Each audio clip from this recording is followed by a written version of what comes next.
Hello, everyone, and welcome to Your Mind, Your Reality, Your Results, a weekly show where I speak with an expert on the subject of mindset so you can change your mindset and ultimately get the amazing life that you want. I am so pleased today to be welcoming Egbert to the show. Welcome, Egbert. Good day. Nice to be here with you, Leah. Thanks for inviting me. Oh, well, very much my pleasure. Sorry for stumbling over your name there. If we haven't met before, my name is Leah Fink. I'm the owner and founder of All Thrive, and I help protect people from the pain of damaged relationships. So if you ever want to chat about that, I'm always happy to. However, today we have a topic that's a little close to my heart and obviously close to yours as well. So I will encourage people, you have an expert here in front of you. Please do feel free to reach out with comments and questions. Even if you're watching this show and we're not live anymore, feel free to put those comments and questions in the bar so we can get back to you. But without further ado, do you want to start by telling us a little bit about your story and how you became an insight recovery coach? Yeah, for sure. Thanks, Leah. So I'll start with the briefest of introductions. My name is Egbert. I do work with men that are recovering from compulsive sexual behavioral issues. I help them to find their journey and their path on making the meaningful changes that help them to lead fulfilled lives, to reconnect with their loved ones, their community, to be engaged with their kids, their jobs, the whole of society.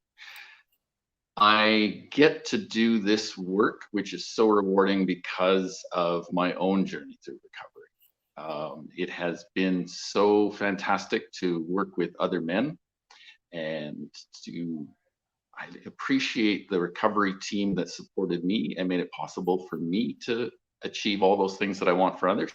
And so this is my way of giving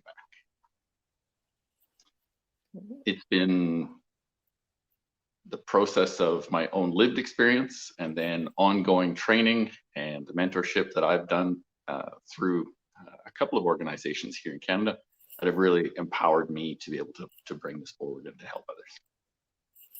Amazing. And it's really important work to bring forward. It is, absolutely. The connection that is such an important part of recovery. I'm glad to have had it, and I'm really fortunate to be able to give it back. So just to start out here, because some people might be going, well, that's great. You're talking about, sex addiction and all this kind of stuff. And I know I even used the term addiction in the summary, the teaser for this show, but you didn't use it at all. And actually, I prefer to not use it. It's just a convenient catch-all term that people understand. So as we're talking about recoveries, we're talking about this process of being more attached to something than is useful for you at the moment. Do you want to talk a little bit about your definition and kind of getting into how people behave in this way? Right. So if we haven't figured out how to perfectly do all the emotional and societal things that are expected of us, we all develop coping mechanisms. Everybody needs that little bit of stress relief to deal with the unwanted things going on in your life. Some people like to have a drink after work. Some people like to go shopping. Some people scroll on their phones. Some people turn to sex or gambling, or maybe it's drugs. And it's not so much they're all a scale. Some people can drink a little bit and they're okay. Some people drink too much and it becomes an addiction. And it can be true for anything. Brené Brown has that wonderful quote about being the most overweight, addicted, overprescribed cohort in the world right now and in history. And that is so true. And for me, it's never about, you've done something a certain number of times in a certain period, suddenly you're an addict. It's about our ability to cope and to deal. And so whether you want to label yourself as addicted to the thing that's supporting you through or not, you can still make the changes in your life towards being more connected to what's really going on and less connected to all those coping mechanisms that you've developed. I love the way that you put that, because it does also start to destigmify some of these pieces as well. So I worked for years with youth that were having challenges around substance use and mental health. Once again, addiction. But same thing is at that point, I know it sounds cliche to say it's not a problem and for you until it's a problem, until someone acknowledges it's a problem. I think that's so true when you're talking about coping mechanisms, because it kind of turns addiction from something that is, this bad thing, to recognizing that it is a solution for a lot of people, right? It's a coping mechanism is a solution to, like you said, whatever you can't handle in your life. Addiction or these compulsive behaviors serve a purpose to the person that's engaging. And so for me, whatever that was, and it's hard to know or whether one thing or just an accumulation of lots of little things, whether it was that financial stress or loneliness or the whole disconnect from not feeling enough, not feeling good enough. And so right down here, we can see that I've missed the Y on recovery coach. And before that would have been a super big stressor. And I'd have been now it's just like, I'm imperfect. I made a mistake. I'm okay with that. We'll just keep moving forward and go on. But, if you haven't learned how to deal with all those things that come up for you when you've made a mistake, or when you're fearing a mistake, or when you're fearing retribution, then a bad review from your boss, a podcast that you're nervous about, then it becomes an issue. Then you want to return to things and make them go away, even if it's just in your mind and not in real life. Yeah. That's a beautiful way to say it, and that leads really nicely for me into this idea of, with destigmatification, or just in general, when we're talking about this, that people be kind to themselves, right? This recognizing no one's perfect, everyone's doing the best they can with the current resources they have. So whether it is, substance use or sex, or, more subtle things, like you mentioned phones, I think there is a epidemic of phone addiction. I know certainly it's tempting when you're stressed or unhappy to go and lose yourself in something else for a while. And I really like that you talked about that, because if you're watching this and you're experiencing some of this, or you have someone in your life, giving them that bit of kindness to not be perfect, and recognize that there are ways that you can cope outside that, which is part of what we're going to be talking about today. Yeah, there's that lovely infographic of the fish crawling out of the ocean and then becoming all these different creatures, and it's a stand-up human, and now we're sort of all bent over looking at our phones again. The de-evolution. Yep, it's there for sure. So what we're talking about today, or the topic we kind of headed this under, was the paradox of recovery. And I think that's important for people to recognize. So do you want to tell us a little bit about what that is? Yeah, so for me, there's been a couple of different paradoxes that have shown up in recovery. One of the common ones in sort of the 12-step rooms is you have to give up to win. That whole idea of stopping to fight the addiction, of trying to control the addiction, and when you finally give in, not so much to the addiction, but give in to the idea that you have a problem, then you can start working on the solution. But as long as you keep controlling that, attempting to control that, and not appreciating it for the disease or the behavior that it is, then you're going to continue to struggle, and it's going to get worse, and more you are going to suffer, and others around you are going to suffer. The other paradox that I'd like to spend some time on today, because it's applicable not just to addiction, is less is more. And so less being less resistance, less clutter, there's lots of different things we can do and minimize in our life that allows us to focus more on those things that are really important, and to pay them the attention that they need in order for those changes that we really want to take hold. If I can come back to your first point, when we're talking about stopping or getting rid of, to me, that really doesn't acknowledge an important point in addiction as well, which is, if it's a solution, you can't get rid of a solution without giving something else. So the idea of just stop doing this isn't very helpful, in my opinion. That's with any behavior, right? If you have a bad habit in your life that you want to get rid of, you can't just say, okay, well, I'm going to stop doing this. You've got to say, well, what am I replacing it with? Right. Back to the earlier comment about whatever it is that the person is using or taking, it's serving a purpose for them. And to just take that away now is they no longer have a coping mechanism. And I know that if I look back in my own history, there were times where I gave up something. For me, it was giving up alcohol, and my other addictions skyrocketed. Quitting alcohol was easy. In hindsight, I didn't give up my addiction. I just substituted one thing for another. And so it's very much a conscious thing. If you just take somebody's coping mechanism away, now they're going to start playing whack-a-mole with all the other different things that are going to show up. Even in my own recovery, I suddenly found that I was taking off to a drive-through and picking up donuts every time I'd left my therapist's office. And I hadn't appreciated that the stresses that were coming up from sharing feelings and emotions that I was now, trying to sate that with food. And, that it was just so easy to substitute one thing for another. Yeah. And that also comes back to that piece of, in my mind, control that you spoke about, right? Also for that first point is humans, when they're uncomfortable, we like to control things, and often it does have the reverse effect. And I don't know, I'm guessing you see that probably a lot in your work, is that fear of letting go of that control. Is that something that you have any thoughts about, or thoughts of how to help people get past that first stage? There is absolutely a fear that all the coping mechanisms I had, that I need them, that I'm not able to deal with what's going on. And so for me, it's always been about helping people to take small incremental steps towards working towards a solution. Showing them that they can do something empowers them to be able to believe in themselves, to make more changes later on.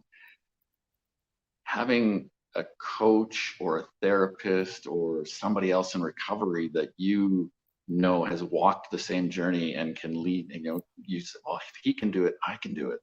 And that there are lots of others that have done it, and be able to move forward in that way is kind of where I like to start. Really connecting and letting people know that I understand where you are. Maybe it feels like your life is on fire. We can work through some of these things together and figure out what the solution is for you. I don't have a perfect one size fits all, just take this little purple pill and you'll be solved kind of answers for people, because I don't know what's actually going on for you until we've sat down and had a talk. And once you've been able to find a connection with somebody, say me or somebody like me, then there's that possibility of finding, where's the next small step that can lead towards a recovery solution. There's no recovery tomorrow. It's just about small incremental steps to get there. And sometimes you got to give up a little bit. Sometimes you have to trust a little bit. But we can do that, and we can find that recovery path for you. To be fair, I'd be very suspicious if you said you had a solution in a little purple pill that would solve everything. You'd be very rich and famous. I was my therapist for a long time. Didn't happen. So one thing I would like to touch on is you really brought it up too with your work, and what you're talking about is relationship. And to me, one of the biggest challenges of addiction, which I see, is that because people know that they're not supposed to be doing whatever this thing is, or they recognize it's a problem, there's a lot of shame. People internalize that. They don't want to share it. They might lose some of their connections or might not want to reach out to them. Are there any suggestions you have maybe for people who are worried about those in their life to start helping them? Because relationship it's a key foundational, having someone who understands you and hears you, ideally a professional like you, but just anyone in your life who's really creating that sense of relationship. I know that was a big, long question.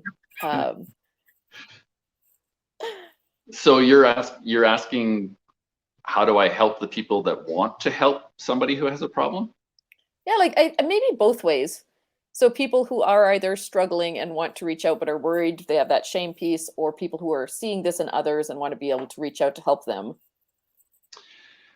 I think the answer to both is compassion. So to toot my own horn, I think compassion is a little bit of my own superpower. So if you connect with me, we can go through and talk about what's going on for you. And it's that same thing, that paradox about, the best way to deal with your shame is to talk about it. And I'm here to listen, to hear you and understand you, and for you to know that I get it, and I'm okay to talk about this stuff with you and move forward from there. If you're somebody who sees behaviors that need to be, that aren't serving somebody as well as they think they are, let's use those words, then again, reaching out with compassion is the thing that's really going to help them most. The old tough love stereotype, the wording isn't necessarily wrong, but the way it's implemented often doesn't work. And so being tough about your own boundaries is really good, but being tough on your expecting behaviors or forcing change isn't going to work. But at that really compassionate connection about, when I see you doing this, I feel really worried or frightened or whatever the emotion is that's going on for you, really connect with that. But also don't forget to share the positives. Hey, when you put down your phone and joined us for dinner, that really allowed me to connect with you again, and I appreciated that. And that just that compassion, reinforcing the good behaviors and letting them know that you're struggling with something, but it's got to be your struggle, not I want better for you, or you are better or could be better or shouldn't. It's that positive and just compassion. I absolutely 100% agree. I completely love that you brought that up.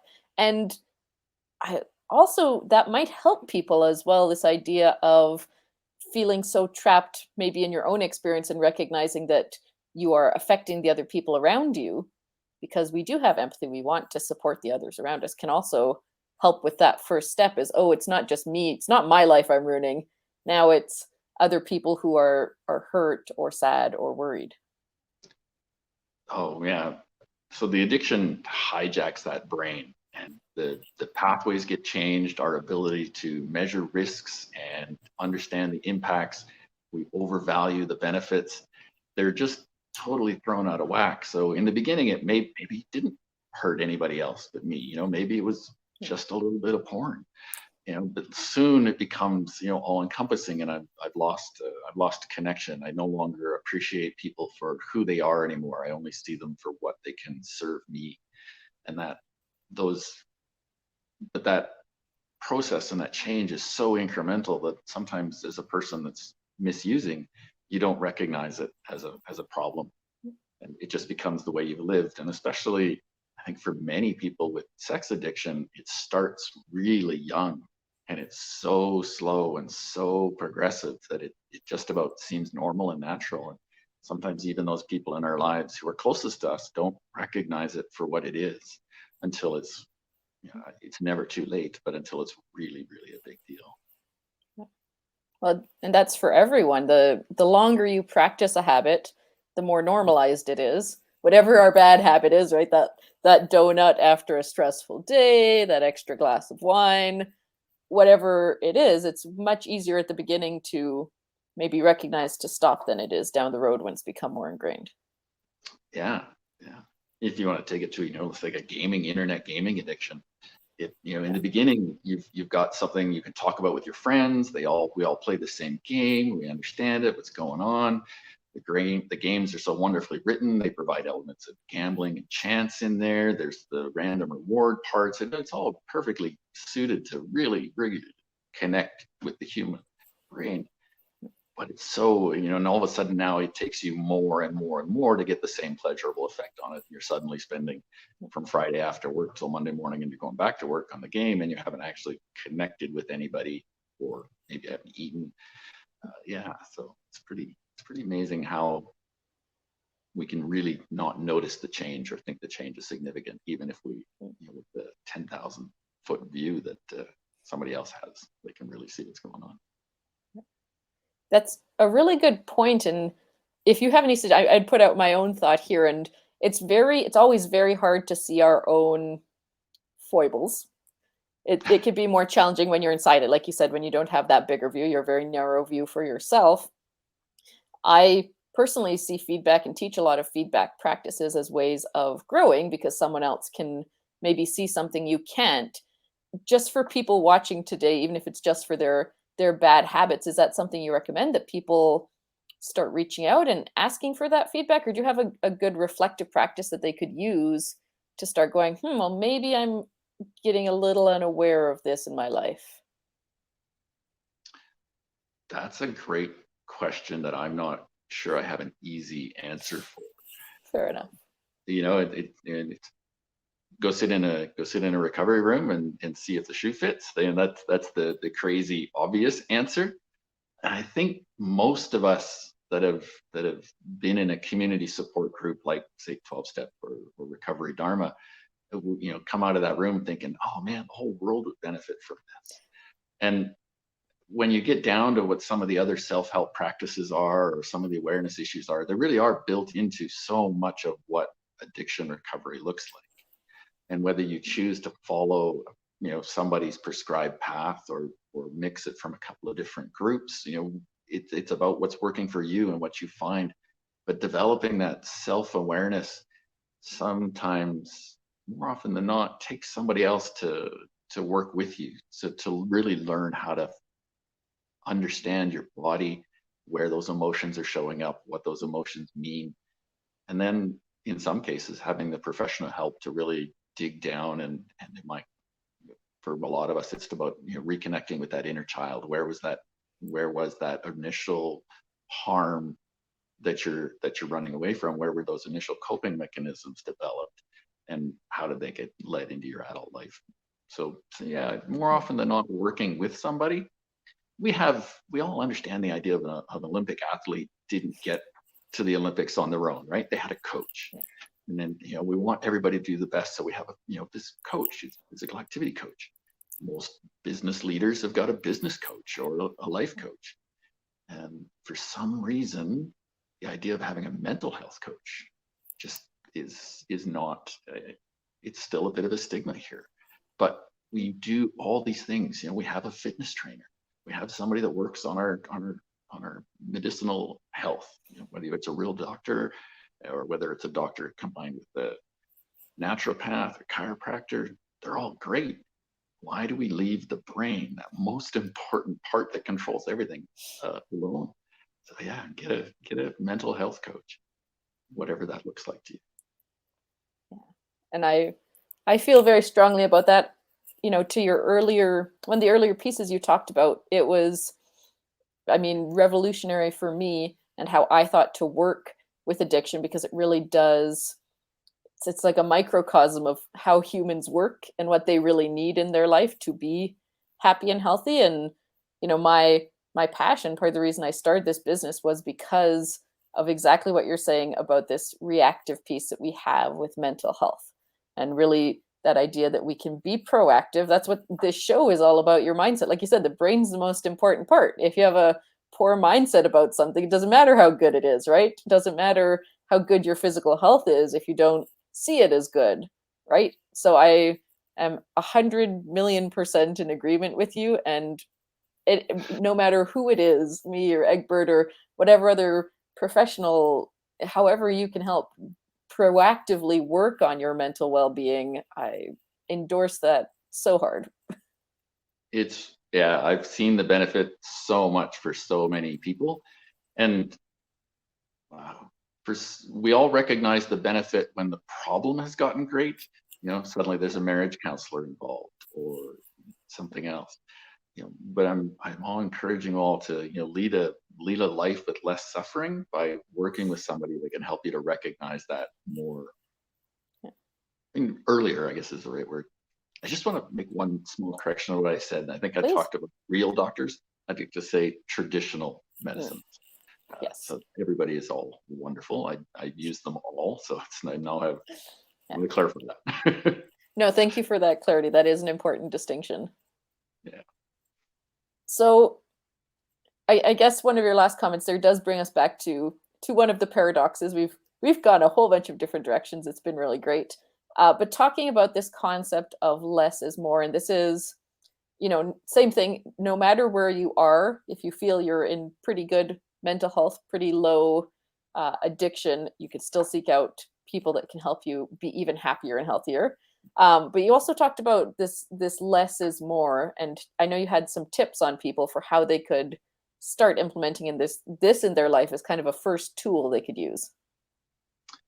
Yeah, the some of the most important work I had to do in early recovery was to stop. To stop thinking so hard, to stop worrying so hard, to stop controlling so hard. And it came for me was just that simple meditation, giving myself permission to not do anything for 5 minutes a day. It was huge. It still remains to be a challenge for me. I appreciate so much what it has to offer, but so just settling down, not doing anything for 5 minutes is just so good for helping me develop some clarity to realize that all the stresses aren't as big, that they're all going to go away. So that's one big. One of the other ones for me is decluttering. So less stuff on my desk, less stuff on my desktop of the computer, and also less stuff in my brain.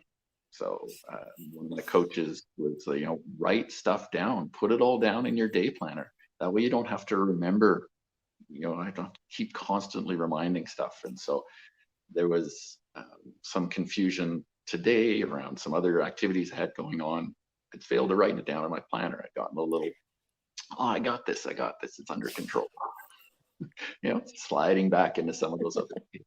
So if I can get it out of my mind, put it down where it's just this regular process of getting up in the morning, seeing what the schedule is, knowing what's got to be done, and knowing that when I booked it, I left myself time. Which leads to the other, give yourself time.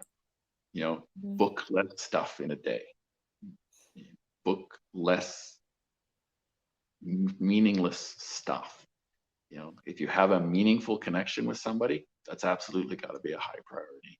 And if you can book your good stuff early and solidly into your schedule, the other stuff fits around it, and your day just goes really, really well. You're constantly anchored. And for me, the word is grounded as well. So if you can just do that, it's just easier. So do less stuff, make sure that it's scheduled, and do less worrying about when it's going to be. Have less clutter and less distractions, so that when it's time to do that, you're there and ready to do it. Those are the three simplest tips. And I don't think that applies to only people that are working on recovery. I think that's anybody that's looking to make change in their life. Awesome. The time has absolutely flown. Yeah. We're discussing something really big and important, so it didn't surprise me. Do you have any last thoughts that you wanted to share with people as closing here? My vision is that all hearts are free from suffering.